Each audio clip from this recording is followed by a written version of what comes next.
Television highlights of the news of yesteryear.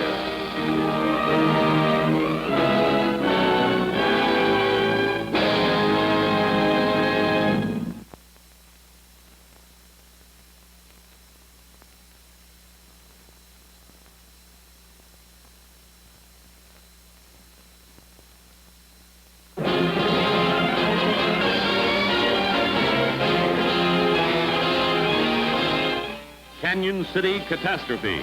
It's 4th of October, 1929, and there's riot in this Colorado prison. Burned and blasted penitentiary buildings are in shambles. Among dead are 5 convicts and 7 guards, held as hostages by rioting prisoners and then murdered in cold blood. Warden F.V. Crawford and Helen Grenfell of State Board weather a heavy hail of bullets from prisoners so solidly entrenched that National Guardsmen bring up 75-millimeter guns. Ringleader Danny Daniels kills pals and self, and riot's over, but damage remains. Here's gutted cell block number 4, where ill-fated break for freedom started. Here's where Daniels gave signal that led to turmoil. And here, where wall is knocked out, is where convicts' guns were stored. And this is what remains of cell block 3, where hostage guards were murdered and tossed from windows into prison yards.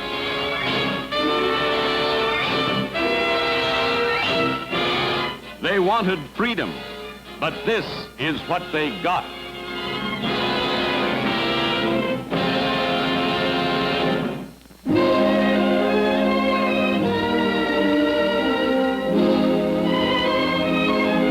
Rounding out the show at Madison Square Gardens, ballet artist Harriet Hoctor appears in New York City's famous arena. It's May 26, 1931. And Miss Hoctor's performance is one of highlights of Salvation Army benefit. 17,000 Jam Garden has more than 1,100 stars of stage, screen, and radio appear on 3 gigantic stages.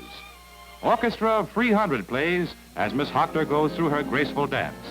Such notables as Maurice Chevalier, Al Jolson, Harry Richmond, and Billy Burke appear. Audience includes former Governor Al Smith, Mayor Walker, John Golden. Master of Ceremonies is Will Hayes.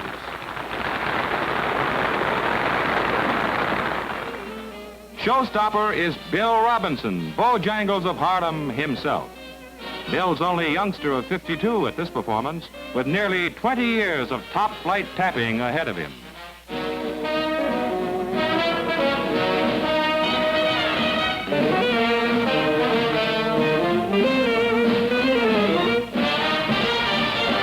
Yes, Bill's world's best tap dancer at one of New York's biggest shows.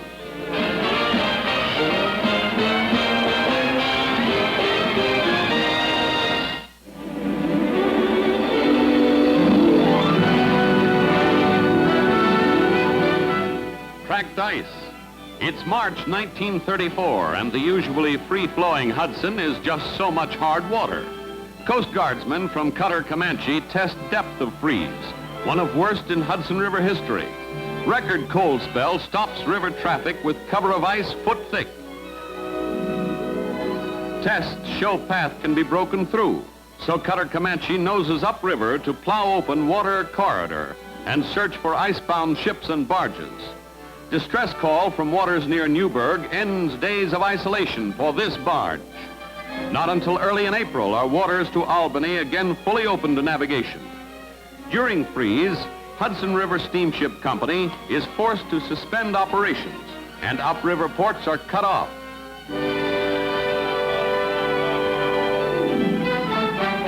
It's scene of beauty, with Hudson and surrounding hills under blanket of snow and ice. But regular North River travelers feel like heading south.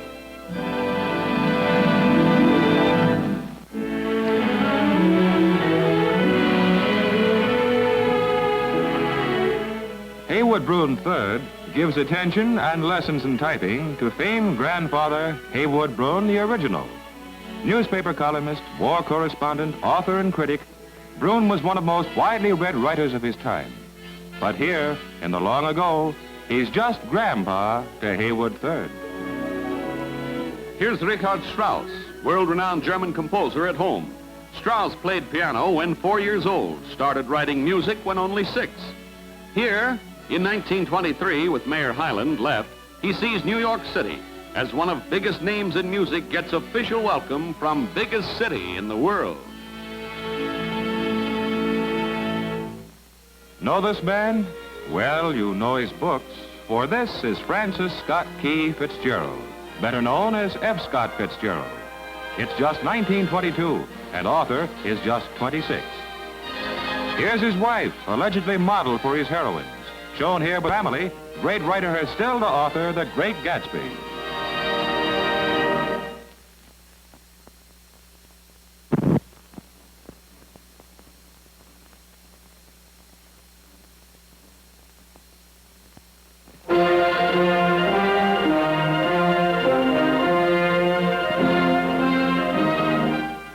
Tremors under Tokyo. September 1st, 1923, earthquake, tidal wave, fire, and explosion bring almost total destruction to Tokyo and towns within 50-mile radius of Japanese capital. After last of tremors, tidal wave sweeps down all but few buildings which survived quakes. More structures fall as arsenal explodes.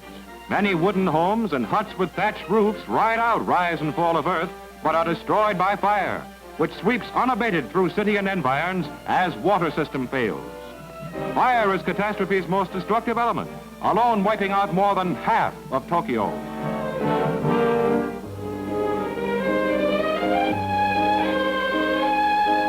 Dazed survivors leave danger areas and are housed in temporary shelters in Ueno Park, while authorities search surrounding miles of ruins for injured and the dead. Unlaid sewer pipes serve as homes for many luckless victims. Luckless, yes, but lucky to be alive. At Kobe, shiploads of survivors disembark with stories of disaster almost too terrifying to tell, almost too fantastic to believe.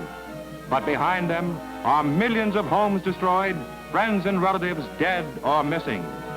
At edge of stricken area, thousands flee in fear of further quakes.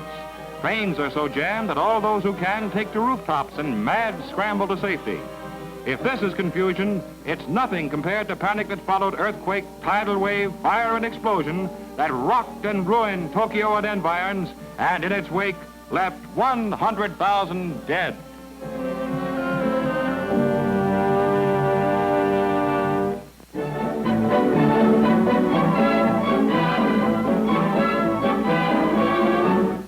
Flying high. Twin-motored Curtiss Condor planes, then giants of the sky, are among first of luxury liners to take the air. If ship doesn't look luxurious, well, this is 1933. Stewardess of the day wears polka dot dress, or this one does anyway. Fitted out like swankier Pullman, there's even rack for coats. Flight begins in New York City, and as part of luxury service, airlines provide passengers with reading matter.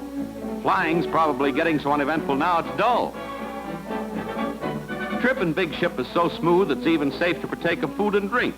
And you're not only allowed to smoke, you're offered a light.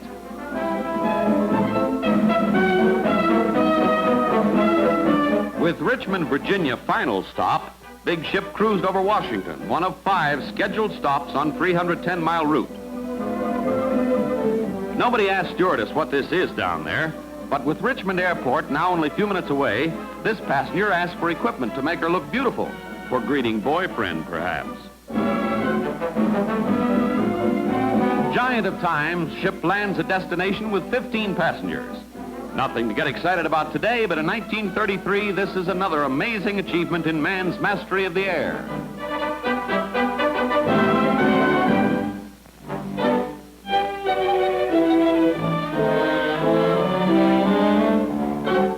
Furs of the early 1930s.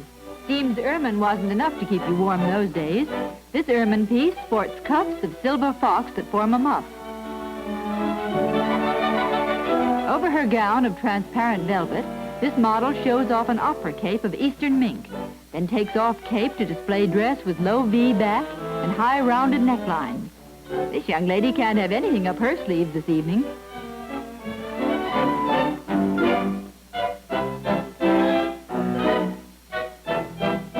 This lovely rises to shine in cape of silver fox. It is followed by another fur-bedecked lovely, this one wearing ermine again, with white fox trim.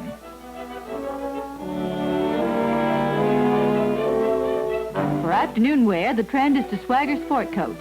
This Laskin lamb has puffed sleeves. Front and center for this creation with bow at the neck.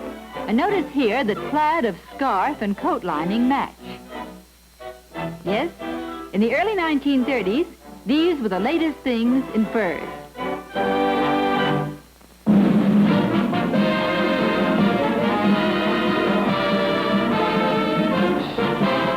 Al Jolson swings, a putter. On Los Angeles golf links in 1929, famed entertainer watches Johnny Farrell show how golfing champions are made and what makes them. This is Movie Milestones. It's first time pictures talk, with sound and picture made simultaneously. So voices you're about to hear will not be as clear as they are in present-day talking films. Listen as Jolson makes jokes and history. Well, Leo, I want to learn something. You know, I'm a dub at this game. How do you hold your club, you know, when you're shooting the way you have been? Why, I'm rather funny. Sit down in here. You're rather Put funny. you in the huddle, kid. Come on. You're rather funny, huh? Feeling my stuff. Put your ball down. You can't use my ball. Well, all right, I'll use my own. All right. Now, come on, wide. Big Huh? elbows. That on, boy. What do you want me to do, fly or play golf?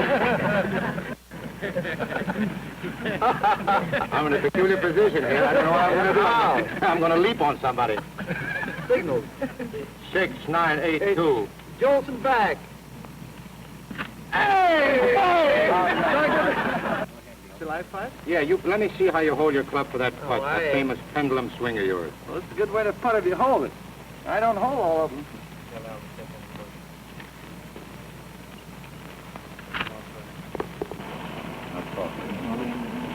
Don't you wish you could do that, Al? Yeah, but don't you wish you could sing Mammy? Oh, yeah? Oh, yeah. That's good golfing, Johnny Farrell and Leo Deagle, and good going, Al Jolson.